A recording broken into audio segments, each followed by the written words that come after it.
Morning, everybody. It's good to have you guys here, like Mark said. I'm glad we actually got some snow for all the cold we've had to suffer through. We got to enjoy that. Hopefully it was enjoyable and safe for everybody. Made some good memories with the families in the last week. But we are right back on mission. Amen? That is who we are. That is what we've been called to do, is to join Christ in his great commission and to be purposeful in how we live our lives. And so in this series, Make Your Mark, we've really been focusing on what kind of lasting legacy are we going to leave behind when we pass on? What will we have passed on to our family, to our friends, to our church, to our community? What will we have contributed, not in our name, but in his name? And so if it is your first time at RockFish Church here, I just want to say welcome. What you're experiencing is a slightly different service. We only do two times a year, but we believe is extremely necessary. So if you're like, hey, this is a really weird church service, the way we're going to do this today, I encourage you, please join us next week. You'll see what a regular service looks like. But this is pivotal in harvesting what we've been planting and watering all along leading up to this point. And so I want to go right into Matthew 5, 13 through 15. This is Jesus speaking. He says, "You are the salt of the earth. But if the salt loses its saltiness, how can it be made salty again? It is no longer good for anything except to be thrown out and trampled underfoot. You are the light of the world. A town built on a hill cannot be hidden. Neither do people light a lamp and put it under a bowl. Instead, they put it on its stand, and it gives light to everyone in the house." So we are salt and we are light. Essentially, what is that telling us is we are of great value, not just to ourselves in the church, but great value to the world. We have a quality that is enriching, that offers something back, something better. And the light is the representation, it's the invitation, it's the drawing attention to the value being brought to you right now. As we go and share the gospel, as we go and share the good news, we are bringing value, and the light says, hey, draw your attention over here. We've got something better than what you've been experiencing.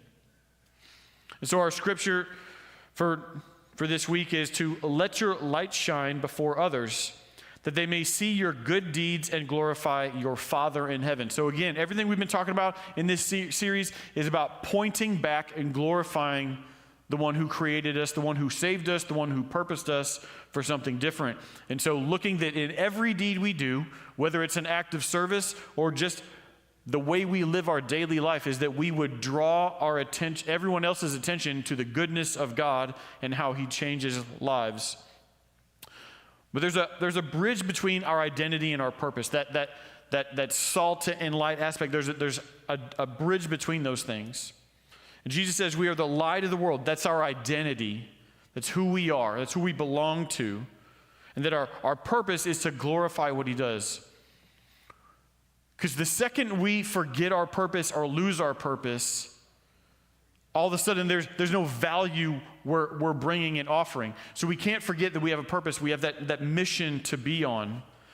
And so from the very beginning, man has been created for dominion and for caring for, tending to the very thing and things we've been given dominion over. Not so we would just be rulers, but that we would tend to everything handed over to us. We would be responsible for, care for, and build up those things. I was talking to somebody this week. Thankfully, we have the ability to, be transparent. We can kind of express some things. And somebody had shared with me their concern. They're like, hey, the last 2 weeks have not been the opportunity for us as normal to gather and have a typical church service and have the same kind of preaching. Hopefully everybody tuned in and saw that we shared the message in a slightly different way, tried to make it a little more relatable, conversatable than typical. But they were worried. They're like, hey, for the last 2 weeks, we haven't been able to do that. And now we're going to have Expo, which means for 3 weeks, we're not going to have the same church service that we're used to. And that bothers me. And so they were willing to share that. And look, I'll just tell you, as understanding as I am about how we like to do church, we've got preferences and we've got best practices. And as much as I'd like to go back to a regular church service, I cannot. I can't, as director of ministry, as a pastor of a church in general, we cannot sacrifice the invitation to draw people into ministry for the sake of doing church as normal. There's a reason we do this twice a year. One, so that there's enough time to plant and to water and to feed and to wait and to encourage. But we have to do this twice a year because we need to have people that those folks need an invitation. They need that barrier torn down to know that they can confidently and carefully step into a ministry God has called them to.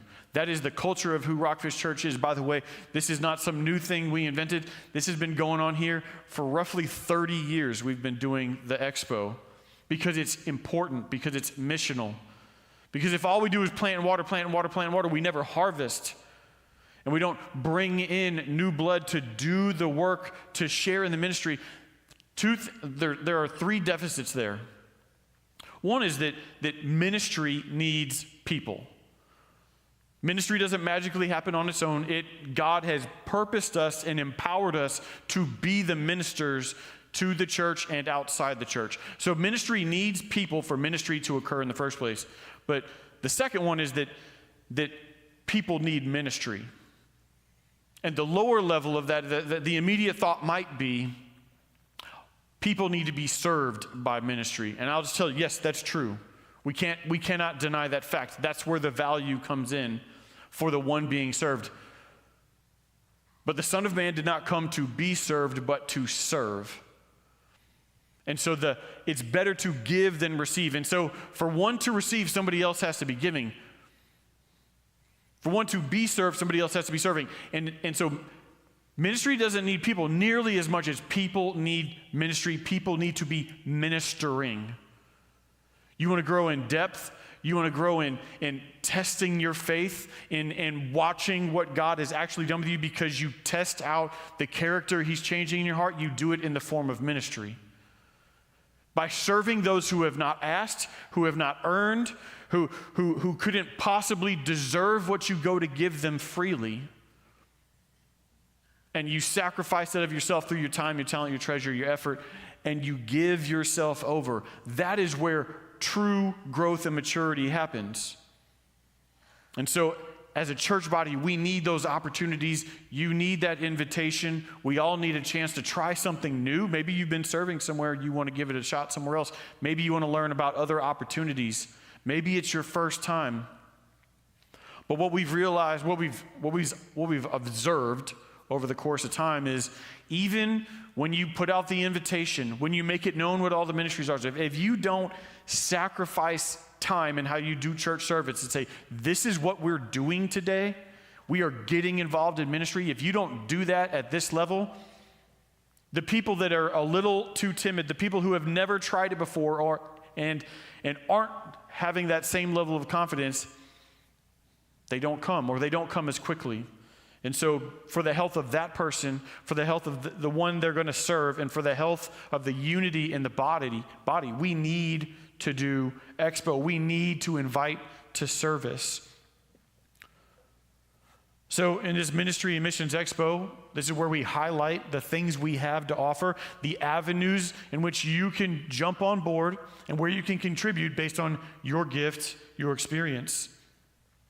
So we are just repeating the same call that Jesus did when He called his disciples to follow Him in service. But this is the introduction to the reminder that we are all called to serve. We all have a calling, whatever that calling may be, individually. We all have a corporate call to ministry within the church. Again, not for self-glory, but making God's church big, making Jesus' name big. So real quick, I'm going to highlight some points here of the categories of the things you'll see, and then we're going to break out of here. We're going to go in the foyer, and our ministry representatives and leaders are going to be out at each table, and you can ask them all the questions you want, and they should be able to tell you everything you have a question for, because we know we can testify to what our ministries do, what they bring, where they stop, and what needs are fulfilled. So during the context of a church service, we have some critical ministry teams. Obviously, we have a tech team, we have a worship team, We have guest services, and we have our children's ministry. These are 4 pivotal ministries that always need to be replenished, always need new blood.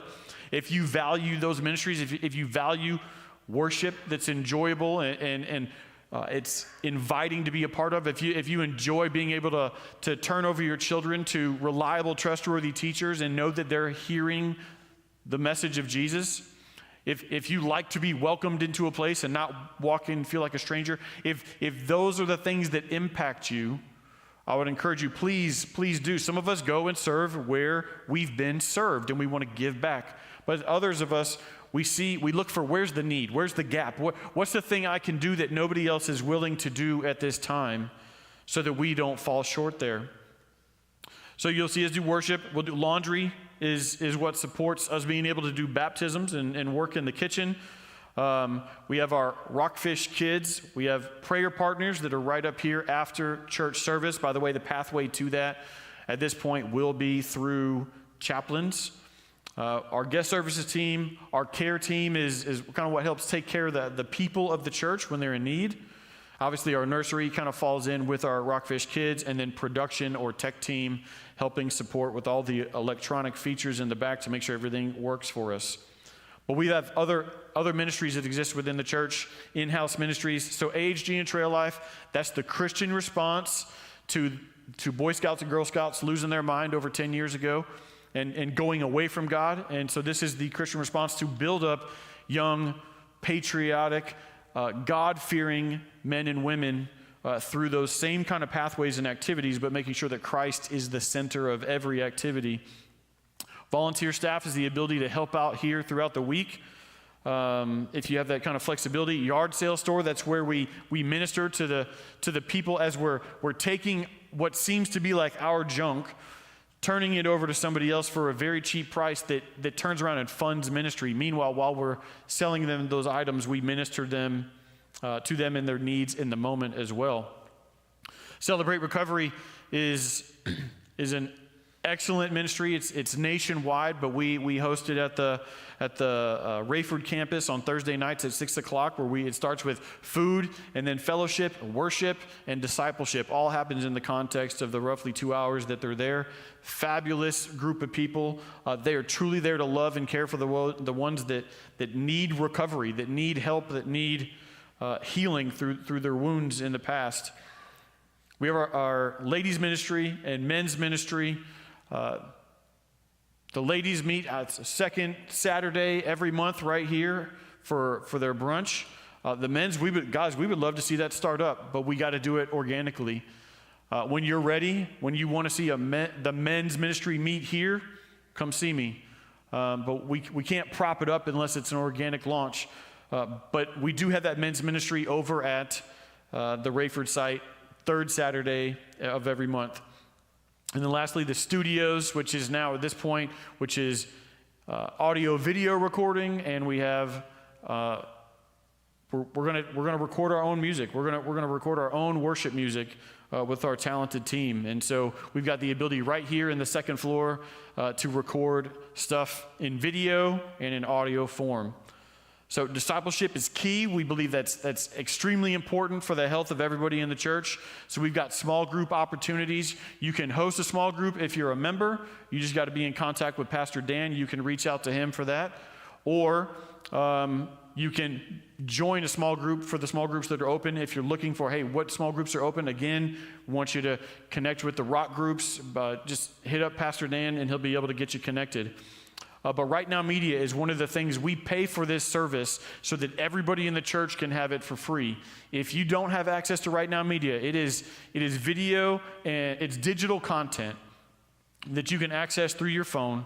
It's for Bible study. It's for devotions. It's for topical research on biblical issues. If you want access to Right Now Media and you don't have it, just email mrt@rockfishchurch.com and you can gain access to that. You'll have free access to everything that sits within there. Like I said, we pay for it because we want you to have it. We don't need you just sitting under our teaching. There's so much more information out there that we can't cover within any given week or year, and we want you to be fed daily. We have our reach teams. We know we are purposeful about going out and serving the community. Thankfully, we just had a great showing yesterday through Hands of Hope. Hands of Hope. And so Keith and I think about 20 other people, we showed up and worked with the Moore County Coalition. And I think we boxed up over 250 meals or boxes worth of food, I think around 200 Valentine's Day gifts or something like that, and then prepared some other boxes of juice and stuff like that. So attempting to serve as many families as we can based on how many of us can show up. But that's every first Saturday of every month. That's our outreach. If you want to learn about that, we'll have some folks out here to tell you about it as well. But everything from hosting a prayer point to going out to a community outreach event. We're going to have some quarterly big events we're going to do in the Fayetteville area, trying to reach the homeless. Great opportunities. And again, we have our outreach calendar that will kind of tell you what's to expect in the next few weeks. And you can register for any one of those. And when you register, you get told exactly where to show up, how to be there, when to be there, and what to expect. We've got pathways to prepare you for ministry. They start at 12:10 every Sunday. So right out here in the foyer area, you've got starting points, 4 weeks. It's required for anyone who wants to serve at RockFish Church. We have to know those who labor among us. And so we need you to go so you can know us and our values and our beliefs, and we can know you and know that you're aligned. Equipping point is 6 weeks long, same time frame, happens right back here with Jason, Keith, whoever's available to teach it that day. And that is for pursuing greater level or depth in maturity ministry and a commitment to outreach. So those things exist for you. And the thing you've been hearing about recently, the video you saw just a few minutes ago, that RockFish release, what this is the recognition that the church is meant for the equipping of the saints, not just through preaching, but through classroom setting, through OJT, going out there in the field and learning as you set your hands to things, failing and thriving all at the same time. And so wanting to fulfill that fivefold ministry of equipping people, preparing them for the mission we have, the call we have at RockFish. We believe we're called to partner or plant a church in every state in the United States and every country in the world. In fact, Pastor Tony is out there in the Philippines right now. Him and Pastor Jeff are going to go to a couple other countries. They're going to go to Nepal and Bangladesh and see about 2 other opportunities for us to connect in those countries as well. And we are continually looking for that opportunity to connect and support other ministries. We don't always have to create the wheel ourselves. The chaplain program, as said in the video, is the gateway drug to get in the rest of these release tracks, right? Because they all build on each other. And so if you're going to go evangelize, you might have somebody break down on you. You might have somebody just spill the beans like their whole life on you right there, just throw up everything that's going on. And you need to know how to care for that person. And we learn how to care for people in the chaplain course. So you got to go to the chaplain course to be able to get into the rest of these. But in April, we'll have the teacher exhorter for those that feel they're called to teach, those that want to feel just better equipped to teach than they have before. We're going to give you classroom teaching, and then again, a whole bunch of project-based practical exercises to do over the course of time to get to that point. The evangelist track for going out specifically and not just evangelizing, but being able to take anybody else and equip them to be an evangelist as well. And then lastly, the pastor planter track we're going to launch this fall. That's for people who are declaring, I'm supposed to be a pastor, I'm supposed to plant a church, the Lord's called me to this place or this people group, and I want to go, I need to know how to go. I want to help a church that's hurting right now without a pastor in our community. We know there are hundreds of churches just in North Carolina alone that have 0 pastors. They got churches with no pastor. Jesus' heart breaks for the people who have no shepherd.